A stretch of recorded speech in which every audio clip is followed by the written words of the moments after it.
We must cancel student debt. We are at $1.7 trillion for 44 million people.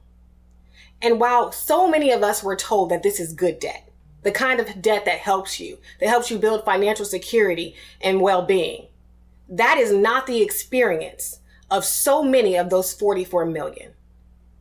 Student debt is burdening our society in ways that we don't even fully understand.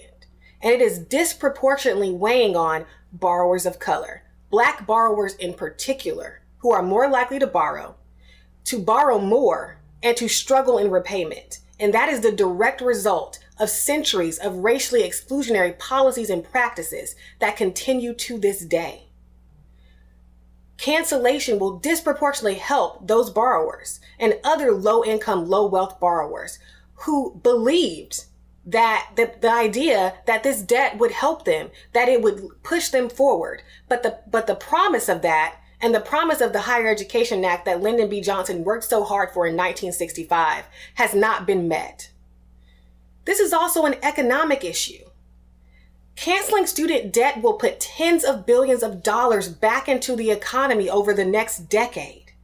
This is at a time when we are a year into a global pandemic and recession.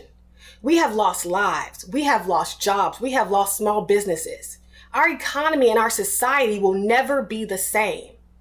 And just like the student debt crisis is disproportionately affecting communities of color, so too is the pandemic and the current recession.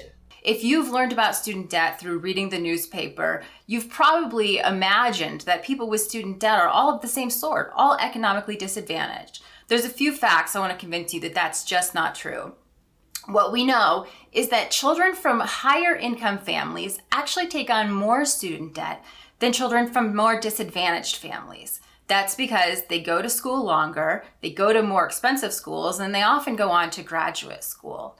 And so, this is a benefit that's being taken advantage of by people who are already quite well off in the economy.